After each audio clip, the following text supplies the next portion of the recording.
G'day, traders. Mindset reset. It was a non-farm payrolls and a 10 a.m. news release Friday, free cash Friday normally, and today no trades for me. No trades for me.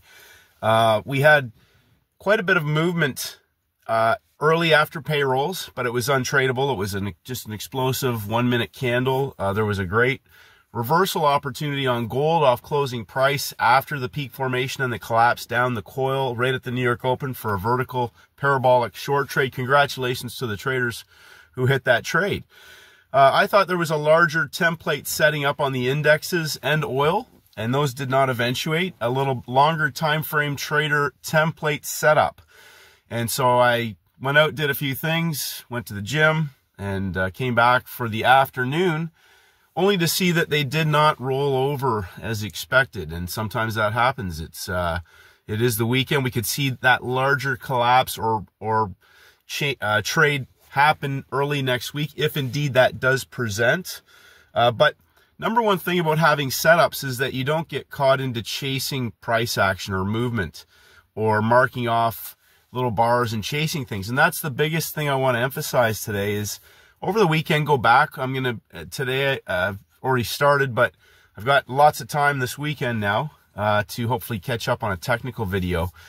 And I'm going to be going over the currency pairs that gave playbook best trade setups over the course of the week and understanding the importance of front side and backside, how the news can engineer the overall template and set up parabolic moves. So one of the things that traders often get caught up into is each day looking for a trade on an instrument when there are great backside opportunities that one session, one parabolic trade in that session far outweighs trying to trade movement and mark levels and pushes and all these things when in reality, again, understanding day 1, day 2, day 3 reset, day 1, day 2, day 3 reset into the new week, parabolic opportunities present. And if a currency pair or oil or gold or an index only gives you one perfect best trade setup in the week on that instrument, not so much because of the volatility or the movement, but one best trade setup,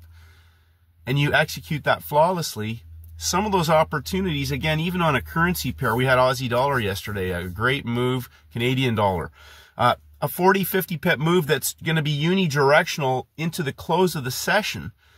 Those types of trade opportunities can be scaled into if you understand how they build and develop, and how then you can wait and be patient. Sitting on your hands, as I put up on the community page today, it's so important just to sit on your hands, be patient, and wait for best trade candidates. There's no stress. There's zero emotion. It's reproducible. So that's the big thing about, marking levels and gaps and hunts and pushes and counting levels and all that stuff. It's so subjective. There is no reproducibility or consistency to that is scalable.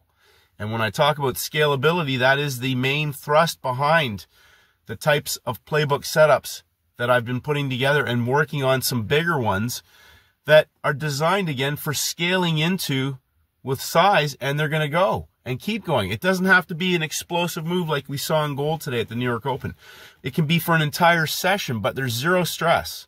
Once you're in that trade, it continues to move towards its target or the close of the day. You can close it out at the end of the day, whatever that may be, lock it in and get off the screen. There are several opportunities that will present, and there are certain trade setups on certain days within these weeks on instruments, the indexes, gold and oil, that are highly scalable when you understand how to put it together. So over the weekend, if some traders, I saw today that some traders had some challenges. They gave back some of their profits. Again, emphasizing setups, not movement.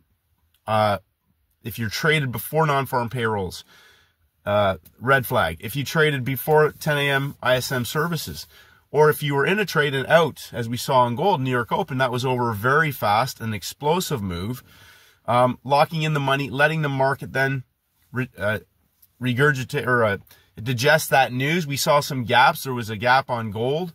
There was some gaps on the indexes. So again, there's our manipulation tactics that are designed to either trap traders into losing positions or hit their stops with spreads widened on the news itself. So not only do you might have put a stop loss in, but the spreads widen and they will fill you at the worst possible price, regardless of what your stop loss was. So understand that trading before the news or during the news is just gambling.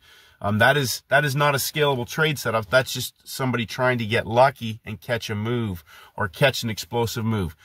The playbook trade setups are designed to be executed after major red news, major US red news. There are certain setups that when there's news and the trade is already 50-60% towards its target, that they will act as a catalyst to complete a move. And I've talked about that as well. So again, traders, it happens. No free cash today for me. And I know several traders did have some excellent trades. Niche nailed gold on non-farm payrolls. Congratulations. We saw a nice reversal 15 minutes after the news and the collapse down to closing price, the consolidation, and then the parabolic blow off. So congratulations, traders.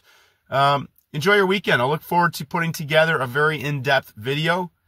And again, it's right out of the playbook. There's nothing new, nothing changes. First red day, first green day, inside days. We saw an inside day on gold, so they've triggered the low. They've triggered the low on gold on the inside day. It's going to happen again next week. We'll speak soon. Have a great day. Enjoy your weekend, and may the markets go with you.